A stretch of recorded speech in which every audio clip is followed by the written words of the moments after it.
عليك صلى الله محمد. Assalamualaikum warahmatullahi wabarakatuh. Bismillah, alhamdulillah, assalatu wassalamu ala rasulillah Sayyidina wa maulana Muhammad ibni Abdillah wa ala alihi wa sahbihi wa man tabi'ahudah. Amma ba'du, sahabatku sekalian, sahabat Guzen yang dirahmati Allah subhanahu wa ta'ala dimanapun Anda berada. Alhamdulillah, sekali lagi kita bisa saling menyapa melalui channel YouTube Guzen Official ini. Mudah-mudahan selalu bisa menebarkan manfaat yang sebanyak-banyaknya untuk sesama, untuk kita terutama.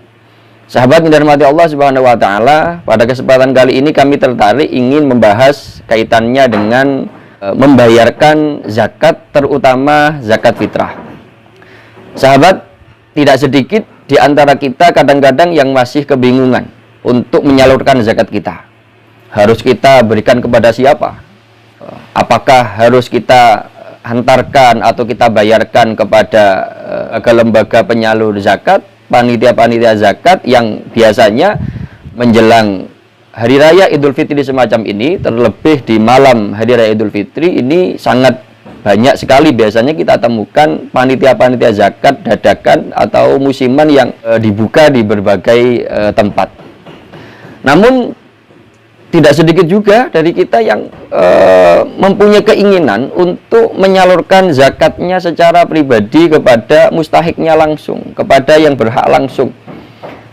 Entah dengan berbagai pertimbangan apa, tapi yang pasti semacam itu terjadi di masyarakat kita. Ada yang nggak mau ribet, pilih yang simpel langsung diantarkan ke panitia-panitia zakat. Tapi tidak sedikit pula yang ingin menyampaikan atau memberikan zakatnya secara langsung kepada mustahiknya.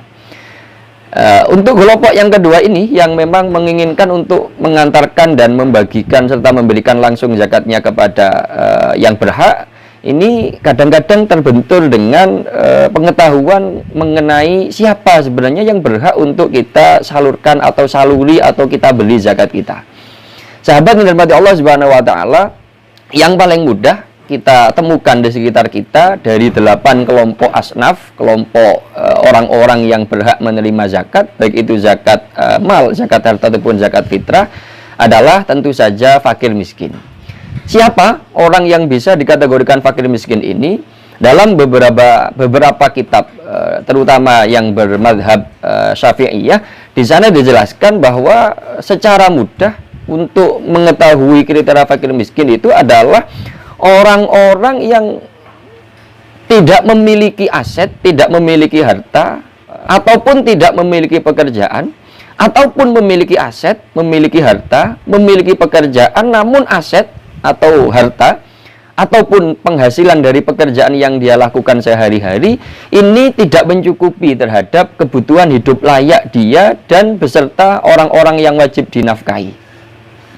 Tidak cukup punya penghasilan, punya harta, punya aset, tapi tidak cukup untuk digunakan memenuhi kebutuhan hidup layak dirinya dan orang-orang yang wajib dinafkahi, meliputi istrinya, meliputi anak-anaknya. Kalau ada orang tua yang memang perlu untuk dinafkahi, tentu saja orang tuanya. Ini penghasilannya nggak cukup untuk itu.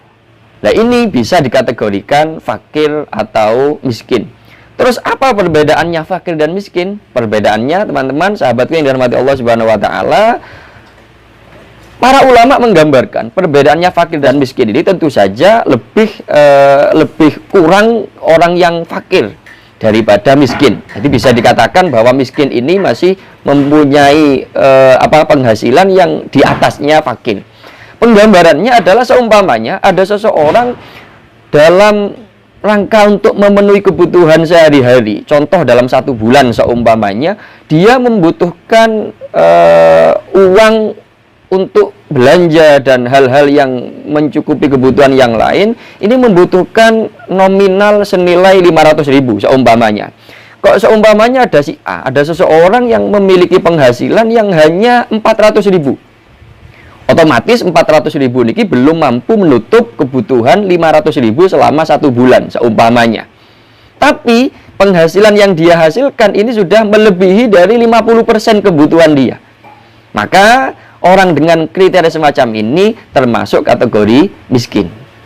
Sedangkan Fakir itu bagaimana? Fakir itu bila mana ada seseorang yang mempunyai kebutuhan hidup dirinya dan keluarganya selama 1 bulan, kita ambil contoh 500.000 seumpamanya, tapi dia hanya punya penghasilan yang kurang dari 50%, seumpamanya hanya 200.000 dalam 1 bulan, padahal kebutuhannya 500.000. 200.000 kurang dari 50% atau separuhnya 500.000.